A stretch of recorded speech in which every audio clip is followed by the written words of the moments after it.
everyone, and welcome to Cyber Insanity, our Goliath Cyber Security podcast with myself, Andrew Berkuta, and my co-host, Angelo Longo. Go. There you go. And then just in case you didn't know, this is kind of a Christmas flavor. So we're hoping to release this for Christmas and leave some interesting insights. We are starting a new series today, Angelo, based on Gabriella's great idea. You ready for this? Go for it. The series is called This Is Not Like the Movies. And what better topic than we talk about artificial intelligence. All right. How smart is it? And can we trust it? And it got me thinking, well, there's a lot of artificial intelligence things in the movies that we've seen, I'm sure. Let's start with some of the old school ones. You remember HAL 9000? I'm sorry, Dave, I can't do that.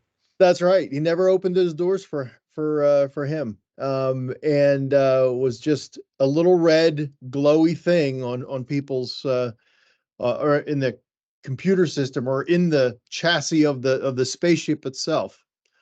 And that song Daisy Daisy was sung. But then let's fast forward to the Next Generation, Star Trek Next Generation, right? There's Data. Everybody knows who Data is and how smart and analytical and just an awesome. But sans emotion. Sans emotion, right? And he cannot conjugate, or he can't do contractions. Like he can't. He has to say he cannot. He cannot. Right. Until it was fixed in one episode, and then it was removed. So anyway, that was one. That was a spoiler. How about Terminator series? Right, Skynet. It's coming. Artificial robots taking over the world and wreaking havoc. I remember seeing a commercial for it, and I have to admit I have not seen it because I don't know, I was just not interested. Chappie. There was some robot-y police thing. Yes, that was, I think it was in South Africa, wasn't it? Was that I that don't one? recall. I don't recall. I didn't really see it, but I remember the commercials and stuff. I'm like, I should see it, and I never did. But then we can go into gaming, right? Because I think if we look at this generation of gamers and computer people, inevitably computers and games, computer games in particular, are very AI centric, right? And if we look at Halo, a very popular series, there's Cortana, right? The artificial thing that is the chip in the back of the helmet that gets plugged in, the Master Sergeant or the Master Chief. Yep. So he has her tooling around and messing with his head. So that's kind of cool. And the idea is always AI is there to help augment, to help enhance or do things, the things that we can't do, we won't do, or we don't want to do. And it's there to be side by side with a person. And I'm like, well, how close are we there, right? Because there's a big talk about AI everywhere. In government, there's discussions, there's in many different forms. And let's kind of make this a common sense type of thought of what artificial intelligence is and what it is. And should we trust it or could we trust it? Where are the outcomes of this? Potentially. So the construct, for those who are grappling with what artificial intelligence is, in its early iterations, there were some things called like Big Blue. It was an IBM supercomputer that collected data and permutations and stuff to play chess against one of the best known chess masters, grandmasters. I think it was Kasparov. That was trying to beat him in chess, and I think it beat him in one game. It may have been two, but one game. It was certainly a minority, but it was there enough to stimulate more conversation, more research, to saying, "Hey, I think we got something here." Fast forward to security countermeasures, right? You heuristics. Oh, what's heuristics? right? Oh, it's some big brothery thing, or it's got some really, skunk works type stuff. It really was a very basic construct of decision making, of understanding things that didn't have a signature, but what can I do with it? How can I isolate it? How can I analyze it? And how can I beam that up back to the research arm of, be it McAfee, Norton, whomever, one of the big ones back then, and can they analyze it appropriately through whatever mechanisms? And now fast forward to today, right? We're seeing commercials where people are driving the car and then they go, "Look, I'm not driving." Or the self-driving cars. Have Hmm. we arrived, Angelo? I seem to recall seeing every once in a while somebody in California taking a nap on a highway and a policeman, driving on the highway, tapping them on the glass, telling them to pull over, or actually seeing one of these self-driving car missiles that decide to find an off-ramp where there isn't one and propel them into a tree or into a flaming, ball somewhere, or a confusion of the lines that are painted on the road are messed up or whatever, and the car freaks out. Remember Total Recall? You remember Oh, remember the yes. they had like the robot head or whatever that would talk to you, but it was self-driving. Oh, Obviously yeah. a bit earlier than that, some of those, but it was entertaining nonetheless. Oh, it was. But I mean, if we look at what artificial intelligence is, we're really talking about, if we peel back the enamoring nature of it, it's really a decision tree construct. And by that I mean there's forks, right? Yes, Mm-hmm. no, this outcome, and it just trees itself down. And that in and of itself is very primary. It's very there's no decision, quote unquote, decision there to be Yeah. made. But then they start gathering more data, right? So there's large data samples that they have. So it's not just a yes or no. It Yep. becomes, oh, it's this condition, that condition, or if somebody pulls this button, pushes this button or whatever, it's this condition or this condition. It's an on or off. It's in this and that. Um, and then we add things like probability, mathematical probability, to say, well, 99, well, let's say 60% of the time, person's going to press the left button instead of the right button. Okay, so 60% weight to the left button versus the right button. That would be a better Mm-hmm. outcome. And then we put weights on it because we have to set a criteria. And all this is, by the way, this is all done at the programmer level, at the programmer's behest, And, right? and may I say, hopefully Yeah. a smart program. Well, This. we're coming to a point, and I think you're hitting on this, where the criteria has to be preset, but we have to understand this is not a reasoning or an intuitive or an intuing um, system. It doesn't reason, right? So there are ways to go around it, right? Yep. So we can potentially go around it if we use illogical choices or outcomes to bend it. And an example of that would be if you go off-road with your automobile that's not meant for off-road, you may trip off one of the sensors, right? Yep. The anti-lock brake sensor or something that it's not finding that it could stop appropriately in dirt. Right. Or it's an out of bounds signal that gets sent and some bell and whistle trips off the light. This is the outcomes that you could potentially incur on a non-reasoning type of system. And let me illustrate that. And You ever been hackers on will look golf? for that. Yeah. Ever played golf and you get Okay. one of the golf carts that have the GPS built in? Oh, So uh-huh. sometimes when you go to an out of bounds area, it puts you like into timeout mode where you Huh. cannot go more than like a mile an hour. It just makes you putt along until you get out of the the restricted area. So That I, very I would argue simplistic. that's an I would argue that's an anti-theft device. so that I would say somebody that, can't but it's drive off with interpreting that. data based upon where you're at Right. But that's and an out of bounds. causing a reaction. It's a simplistic Yeah. decision tree Yeah. where if equals X, you're in the the out of bounds zone, then 1 mile restrict. an hour. Yeah, but That's a good example. but that's a decision tree. It's a Right. simplistic decision tree. It But we has have to no, but we have to understand that there's no ethics involved here.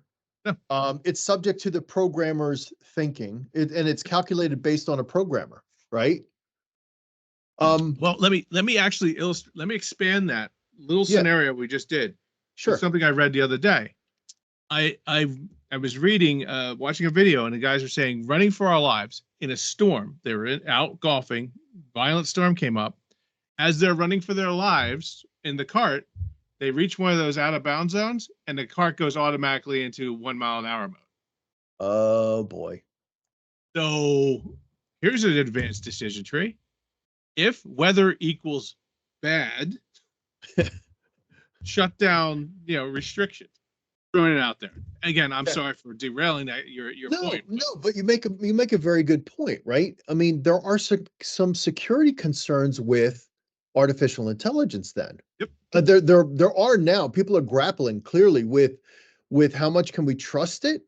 What can a bad actor do um with any of this stuff?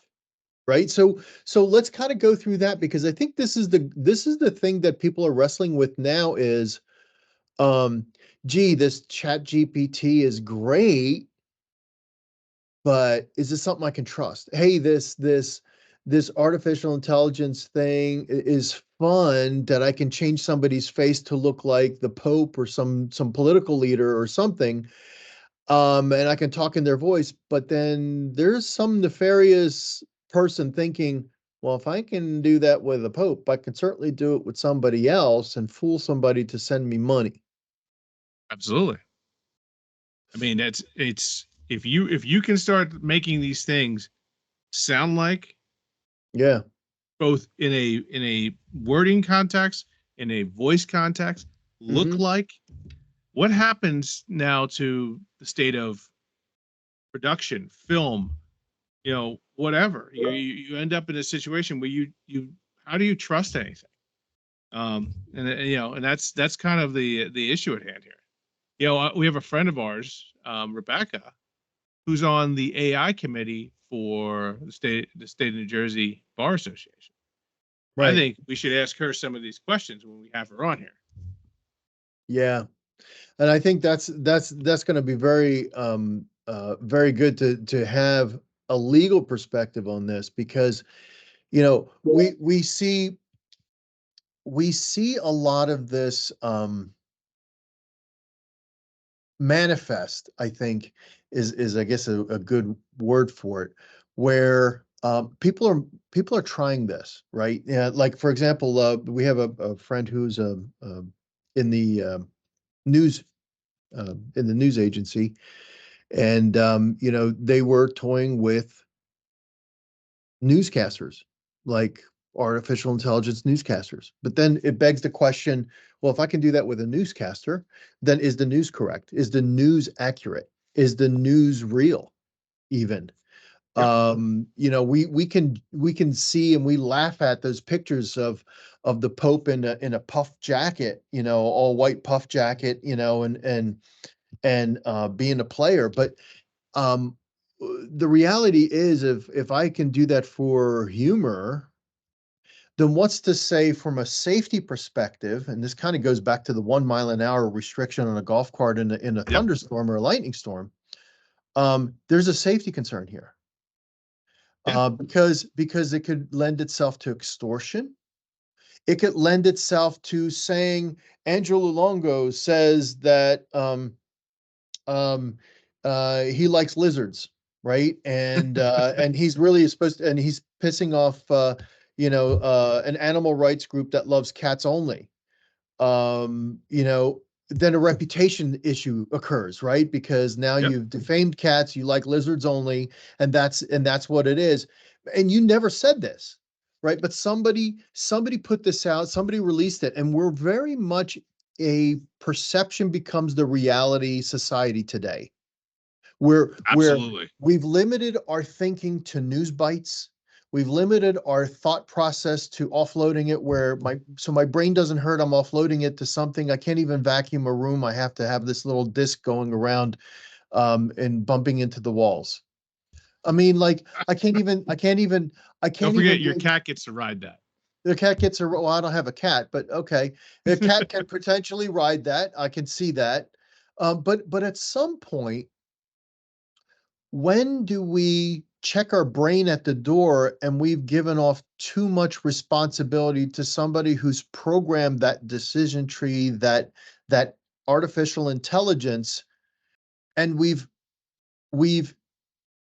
released or we've surrendered is a better way to say it, our responses to somebody who thinks it's deemed appropriate to do X, Y, or Z. Are you saying it has electrolytes?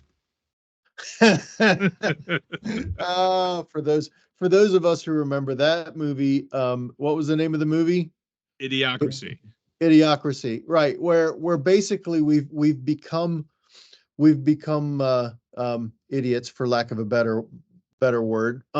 But in short, yeah, I think if we're reducing any intuition capability, any reasoning or cognitive ability from somebody bases whose basis is experience, knowledge, learned capability, and we've offloaded it to some system that just goes through a decision tree, invariably we're going to have an answer.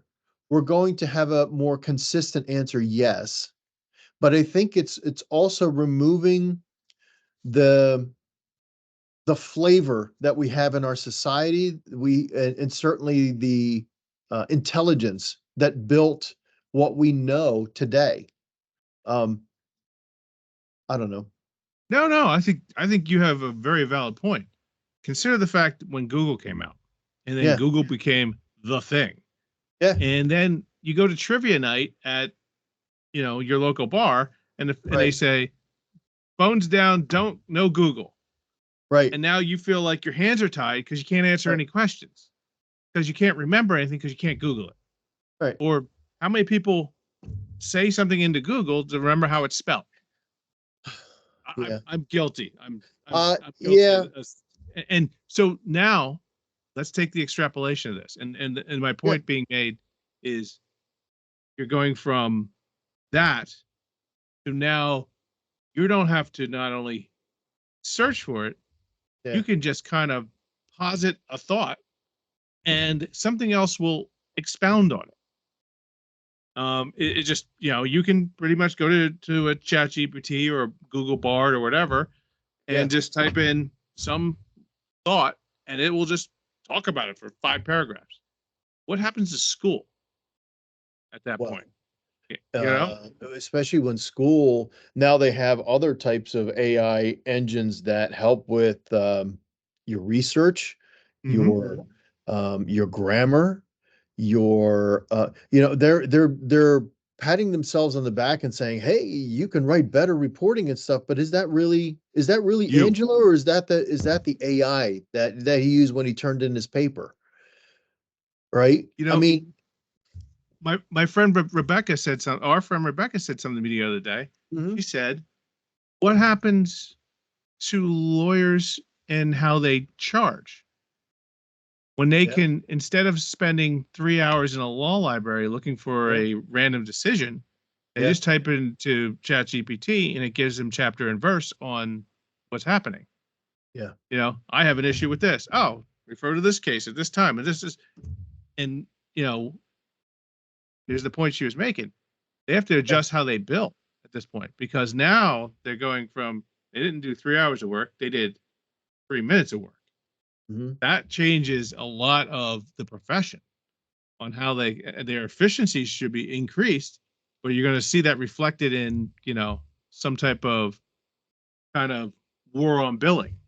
Well, this is kind of like another, the self-service checkout lines, right? Yeah. So yeah, for the reason why they do that, is they don't have to pay that many or train that many employees, and people complain less because they just get what they want and they get out the door, and maybe they don't like the chat or whatever.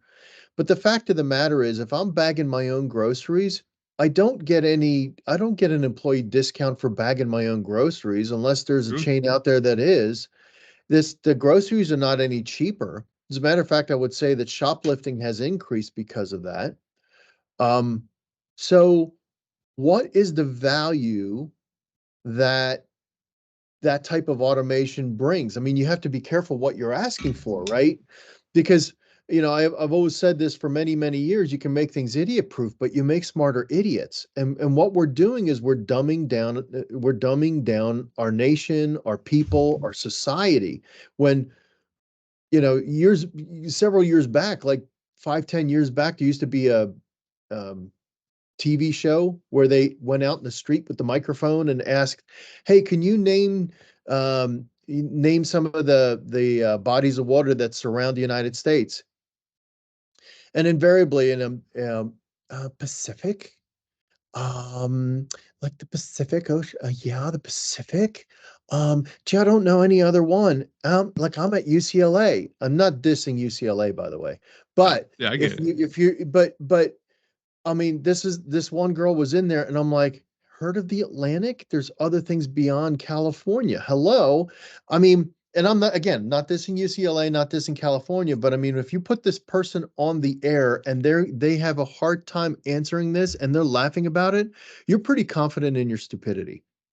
Yeah, agreed. I mean, there's in So, fact that I so believe it. I don't embrace stupidity. I don't. I No, no. don't. I know a few languages in life, but stupid is not one of those. I wasn't brought up to be that way. And I think one of these things with artificial intelligence, if we're not careful, is we're going to offload a lot of this, like in the attorney had a great question, and that becomes an ethics question, doesn't it? Yeah. Um, so how does that challenge us? It's really people, process, and technology comes. We can pigeonhole those into there, right? Is the technology up there? It's large enough data potentially, but doesn't reason. I listen. I'm more worried from the cybersecurity side of what Yeah. happens with the data. So Like, what? So let's explore that, because I think that's huge. so What is it looking at? yeah, and so that's I just had an argument with ChatGPT, just Oh along well. these lines. What do you do? What are you? Who and what do what are you really? Where? How do you do? How do you learn? What's your do? And it insisted that it doesn't store any personal data. Then I said, well, if you don't store personal data, Right. then why do I have to be particularly, because I asked it actually, it says it doesn't store personal data. I said, so how do I treat personal data or sensitive data around AI? What should I do? And it goes on how you should be cautious, how you Oh, should restrict what you put in there. This is ChatGPT literally saying, do these things. So I okay. said, given that fact that you don't store personal data, why do I have to be cautious? Why do I have to do this? And it comes down to cyber hygiene and such like that.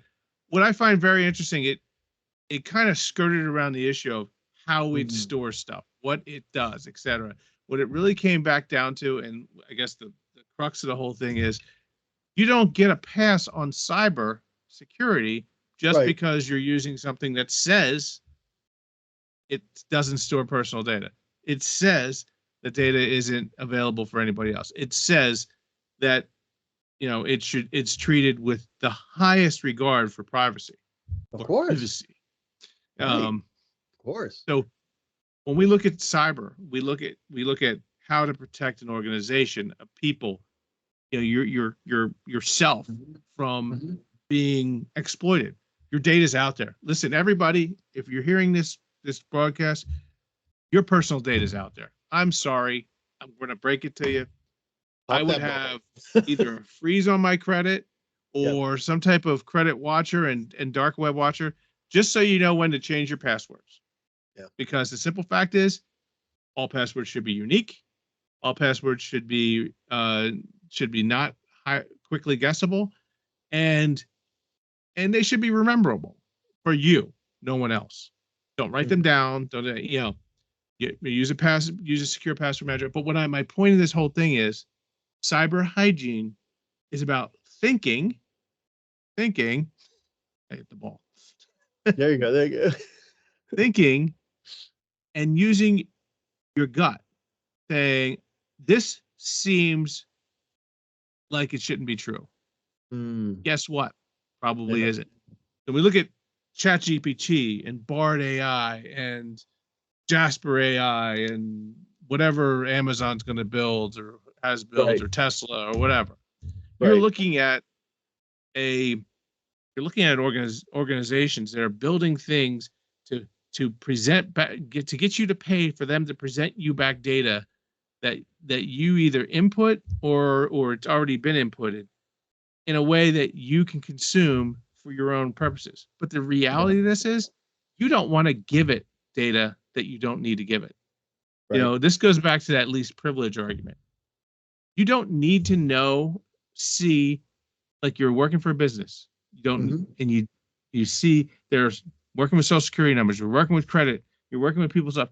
If you don't need it for your daily job, if you don't need it, then ask for them not to let you see it.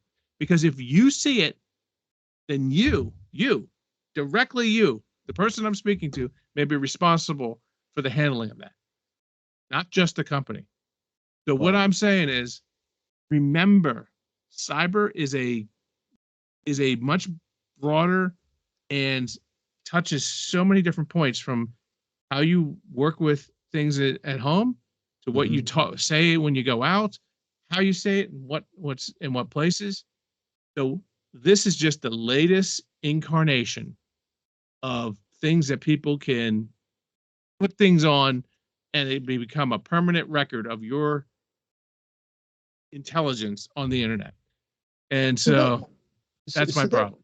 so that raises an interesting, I guess more of an observation based on what you just said. So your chat GPTs or anything, I mean, they're purpose built for whatever function that they were programmed to do, right? Mm-hmm. Be it general answers, be it maybe something more specific to grammar or whatever. But these are really the construct of them are what they call large language models, right? They need all this data. And the first thing that came to mind when I heard large language models is kind of like the SETI program.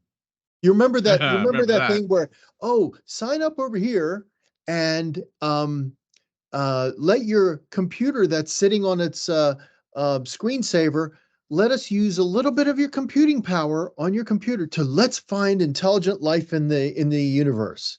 And with all these computers, we have like a supercomputer. Well, that's great. I remember a lot of our IT staff did not like this because there was data going back and forth, and we never knew what it was, um, and we couldn't account for it. But then, but then it builds off of all these little places, all these little computers, all these little processing power here. Or maybe you had a really smart, big, powerful computer, while you see a big spike in CPU usage. But this is kind of what the next iteration of AI is using, right? They're using all your data points, all the answers that you've put that they have access to be able to build this and populate this large language model to kind of do a decision tree of, I don't want to say it's growing in knowledge, because it doesn't. It's growing its probability database to weigh appropriately, and try to get some type of context to what is happening for this condition. There's nothing I can disagree with there. I mean, it says, I'll Yeah. state to the effect, it says it's not growing its knowledge. But how else do you do that? I mean, they fed it the internet, and they Yeah. basically came back. They fed it libraries, they fed it the internet, and then they cut it off. But there's now connections, there's now extensions that will allow it to search the internet. Uh, thank you. So now, And if you thought Google was a search engine that was not looking at data and looking what you type in, you should see cached content that Google has. They've obfuscated some of that lately. But there's a reason why Google is where it's at right now as a search engine. yeah, and not Alta Vista. Right. Right. Or Yahoo at that point. But Oh yeah. I mean, it used to be Yahoo used to be big, and Oh yeah, now absolutely. Google just is the juggernaut. Well, why? Because they started collecting all of this. How more so is artificial intelligence? Even though they say they're not, I would have to disagree because the model that they're using is meant to pull in as much data as it can to make an appropriate decision tree and wait. My problem is this, and it stems from the fact of where they're at now. Uh-huh. Technologies they built. Yeah. What happens? I mean, you have Bing sitting here as the search engine of choice for ChatGPT because, well, Microsoft invested billions into ChatGPT. Yeah. So what happens now when you unleash the ChatGPT to just start searching the internet? What happens? When you give it the ability just to do what it wants on its own, rather Yeah. than prompted by your query. But this will probably start with your queries Right. prompting searches. That search will be ingested as more data for it to do. So what happens? You'll probably see a subtle change Yeah. how they do stuff, where you're going to see it be able to search, and it's already doing it, but search and keep, and then you're going to see a subtle change on your data on what they can keep, and they'll have all the things saying we're privacy, blah, blah, blah. But the issue at hand is going to be cyber hygiene is still required. Listen, everybody, cyber hygiene. This is just about doing the right thing. If it's too good to be true, it's too good. So let me touch on one more thing. It's very transactional. Yeah. And I think Now it is. that could be a weak. Yeah, right now it's transactional, and there's a weakness in this, and I think the threat becomes very clear when I lay this example out. There's benign requests that can add up to a threat. Um, let's say, how do I build, um, a particular um, a weapon of mass destruction, right? I can ask for components of it, Or how and do I take off? How do I have a plane take off but not land? I mean, yeah, that was right. 9/11. So those could be very benign in asking those pieces of whatever device, whatever thing that you're making, and it does not sew those together to say, hey, why are you asking this? Because if I give you the answer to the next question that you're asking, that's too much information, and that becomes a security threat. Are you talking about correlation at this point? Sure. Yeah. So And there's ethical things involved, but I haven't seen many answers to how to restrict artificial intelligence. Right now, it's like the Wild West. Anything goes. Whatever to make this to come to market quicker, and then we'll figure out how to lock it down. And this is the wrong approach we've seen time and time and time again in security, security crisis type of events, right? They built an IT environment, but then they figured they'll secure it later. Why didn't you do it up front?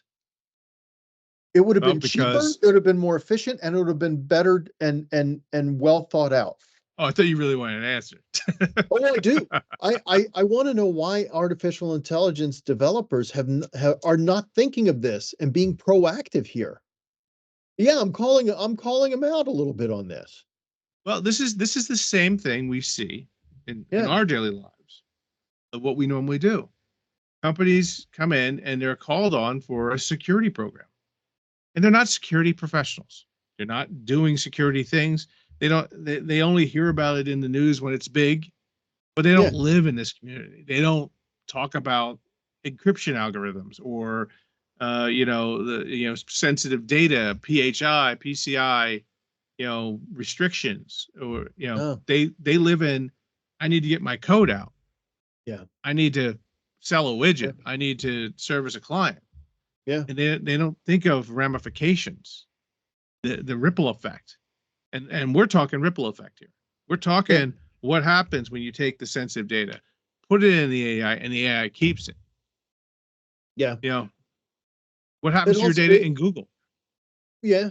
I think also there's a lack of ethics boundaries. I mean, let's face it. I mean, our society now is very relativistic as far as you may think something is wrong, I may think it's less wrong, or maybe not wrong at all. Yeah, And yeah, we do have laws and such, but it's really my reality usurps your reality, but and well, yeah, I mean, it's relativistic. And so how do you enforce a general ethics standard? Wow, we're talking standards now, but an ethics standard that is developed, monitored, measured, and enforced. That's governance, isn't it? yeah, yeah. I mean, you've now moved beyond. You've now created AI PCI or AI. AI PII. We're talking about treating the industry as either a self-policing type of industry Yeah, or yeah. externally treating it with disdain and regulating it. But it's very immature. If I look at the biomedical sciences, or those, or in the medical sciences specifically, there's an ethics board, right? That looks at experimentation to say, no, that's not ethically appropriate. We're not going to test to this level, or we can't go here because that's crossing a bound somewhere. We're very immature in the AI space as far as an ethical board or an ethical guideline to Mm-hmm. be able to say, here's what it is. And I think the government is slow to market here. They're letting the animals out of the barn. Yeah. Well, and That's dangerous. there's always two sides of that coin. Yeah. There's the conspiracy theorist who thinks they're doing it for the purpose of getting more information, Okay. getting more people interacting with and or pulling in information for the purpose of some greater plan. Right. There's the one where they just are so single threaded they don't have enough time to think about it. And then Right. there's the in between. If we're seeing a political dance over here and we're not seeing anything over here, the reality is that could be something going on which is untoward. So boom, here we Boom. are again. But in the end, Yeah. yes, the government should step up, but the government hasn't stepped up. The federal government hasn't stepped up where it really needs to with just a privacy policy, Yeah. a privacy regulation Yeah. that could help security professionals everywhere. Right. If we have one thing that we can work with, we can then plan a security policy, a policy for the entire U.S. based upon regulation. If we can do that, that's so much the better. But the problem is that they haven't stepped up on that. Yeah. So I think it's too soon. If they haven't done that little bit, I don't know how you jump from not doing that portion to now jumping into AI and doing the same thing. That's a fair point. because failure to do that, and we're going to leave things to subjectiveness, right? Which is no different than these self-driving automobiles, where you see somebody texting on their car, or Oh yeah. watching the movie on their iPhone as their car is propelling them 60, 70, 80 miles down the road, miles per hour down the road in heavy traffic. And let me say this, yeah, it's in an ideal world, and again, I think this is where we dream versus the reality. In an ideal world, if we all had self-driving cars, I'm thinking Woody Allen's movie, the one where he was frozen and he was unfrozen, and they have these self-driving cars everywhere. That's all I well was and I was gonna go with iRobot, but that's fine. oh, or iRobot. Okay, iRobot. Um, that's great if everybody has it, right? Because at some point Mhm. we all follow the same. We surrender our ability to have the privilege of driving a car, and it is a privilege, Mhm. to, okay, it becomes a staple in our society that having a car, driving a car, or being in a car is a necessary thing. And if it is, and we surrender the operational aspect of it, and everybody does that, arguably it's a safer environment, because they're all working on the same construct. All these machines are doing the same thing. And Okay. no, but just to be a point, there Yeah. is precedent for that. Yeah. Consider inner cities, big cities, New York, Yeah. Chicago, whatever, etc. You have metros. You have people there who don't have driver's licenses, Correct. never had a car, Right. And and don't need they one. they rely on the public transportation. What's so different from that Yeah. to a car that takes you someplace, like an Uber that doesn't have a driver? Right. Well, they have these pilotless cabs. I think it was in Yeah, San Francisco, that just is not working. the Right? It's just Waymo not. ones. Yeah, yeah. They're having problems, right? And I'm not calling them out as a faulty thing. They're working through some kinks and stuff. So good on you and stuff. But um, I don't think it's prime time. I think the conditions out there. I can't predict somebody careening 5 lanes over. In a computer model, I can't predict somebody careening 5 lanes over from an entrance ramp to wanting to be in the far left lane and then going 50 miles an hour. You just made me think of the exact opposite thing in iRobot with Will Smith when he's being attacked in the tunnel by the robots, All right. and then he gets in the accident and the robots are gone, and his boss comes up to him and goes, "What were you thinking actually driving the vehicle?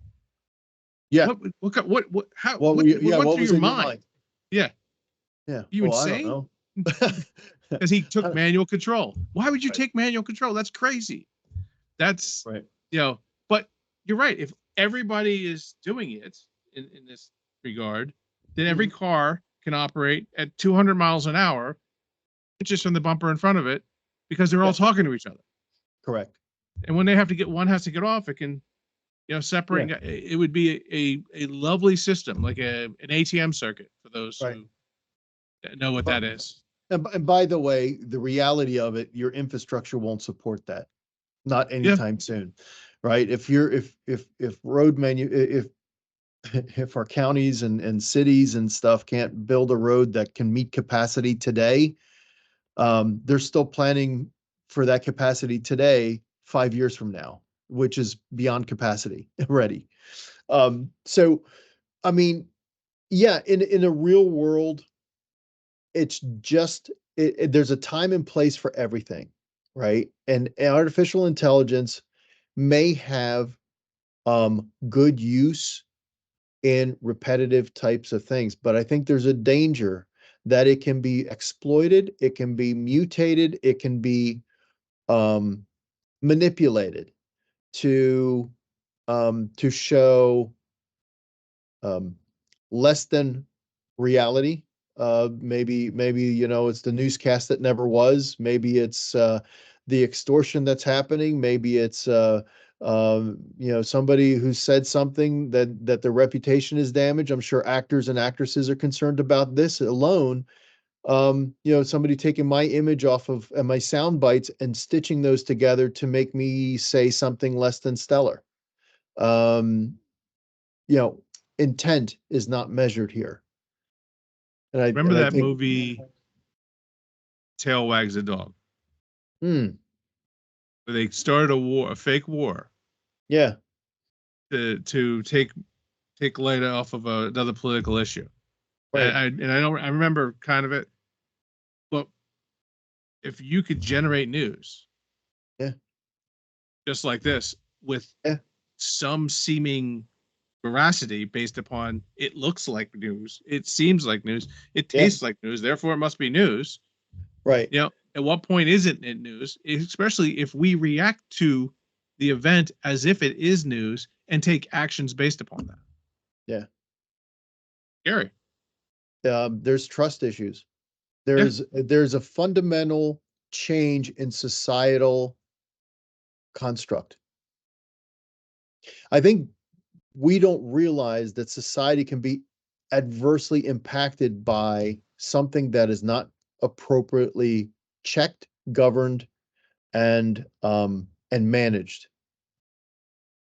Now, threat actors, anarchists, and such, and state actors would love to be able to destroy the free market economy, a democratic a democratic country. They would love to be able to throw things into a tailspin and would love to say, "Huzzah, I was right." Hmm. The problem is, are we going to allow that to take ownership of our mind? Right? Only you can let whatever it is in your mind.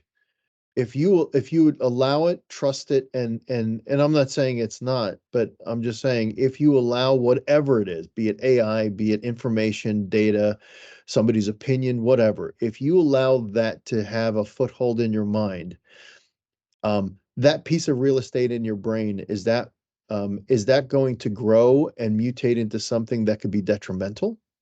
Or is it something that could be edifying and help you be a better you You are based what on you put your different time things? into. Yeah. Um, so AI, I know is one of these things that help us get answers quicker, but we have to check our answers too. Don't forget to check your answers. Look at what is being cited, how it's being cited. You still have to use your brain. And Read we these cited articles. right. Well, But nobody I'm going wants to to. pose something Yeah, go sneakily ahead. suspicious to you. AI cites articles that were generated by AI. Yeah. What point does it become nonsense? It's Well, sort of like genetic inbreeding at that point. yeah. A copy of a copy, right? Yeah. At some point, it's not a facsimile of the original self. Yeah. It's not self-aware. It's not creating. It's not doing. And it's going to be. It's probably foolish to even be subjective as to when a electronic device could become self-aware Right. in that regard. Well, Um, I don't think it's any different than a person. What do you call a person that believes their own story? a fool or confident. If it's true, it's It doesn't. I confidence. think it If comes it's down to if it's if success, doesn't it? right. I mean, if you believe your own made up story, then does that become reality or just a really well rehearsed lie? We Well, have to be didn't very careful what information it cites then, don't we? wasn't there a very bad man in history said the bigger the lie, the easier it is to believe? Yeah, Just saying. there's also one that says there's a fool born every minute. Yeah. Right? And maybe the same person if I'm not, and he had a circus. So, Oh no, this wasn't the same person. This okay, the one I'm quoting was very bad. okay. I'm choosing But not to give them popularity. okay. Fair point. But I guess circling back to kind of is it the topic of how smart is it and can we trust it? It's The smartness is what was infused into it. Mhm. It's what it mutated out of it that we have to be concerned about, and that's where trust is. Trust, in my opinion, is something that has to be earned, and I just don't think it's earned it. And I personally would trust an individual that I know. Not on the screen, not in a chat room or whatever, but Yeah. somebody who I actually know. Like, I've met you, I know you, I We trust you, broke bread. Angela. We Yeah. broke bread, right? There's still an appropriate level and measure that is necessary to establish trust. Agreed. I think AI is going to challenge our trust instincts further. I think it's going to make it harder.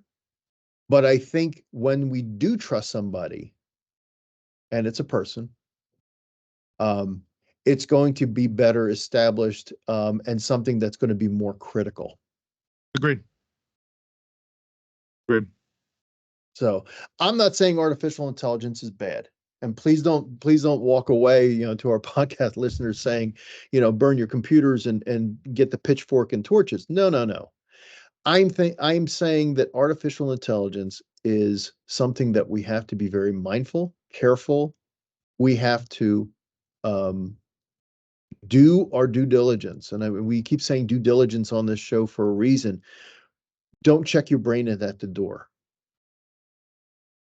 right?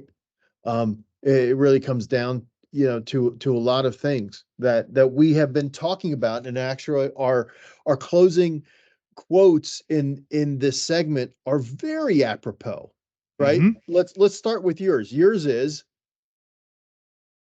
Complexity is the enemy of security. The right. more complex it is, the less understandable it is, the less secure you really are. By That definition, that that's leads AI, to isn't it? huh? by What's that? by definition, isn't that AI? Absolutely. I mean, if you yeah, it is a very complex and unfathomable type of architecture that we partake in and have Right. no idea how it ingests or regurgitates information. Yeah. But we like what we see. We like the pictures it draws. We like the words it writes. Yeah. Sometimes, It paints pretty words. yeah. Yeah. But complexity Yeah. and the lack of it really leads back to, or the complexity and that leading to less security really leads to your quote, Right. which And that is and that, and that quote is the best security device resides between our ears. And I always add sometimes if we choose to use it. And that is important. yep. We have to use our brains. Take off her head, insert chat GPT. Not quite. Um, I think that is a good summary of kind of today's talk. And I think AI is not one of these things that we can come to a final answer. I think it's growing. I think it's mutating into different things. Um, but just like any garden, we have to make sure we weed it, make sure there's no weeds in there. Otherwise, we're going to have an ugly garden, and we're not going to get the things that we thought we would produce. Sorry, Andrew, I can't do that. Yeah, thanks, Hal 9000, the Angelo 9000. So with that, being that it's Christmas release, not to scare anybody, but be careful what you put your batteries into if it has artificial intelligence. No, no, no, no, not that touch. No, but seriously, folks, have a safe holiday, and we hope that as we close out 2023, you enjoy your time. 2024, stay safe, my friend.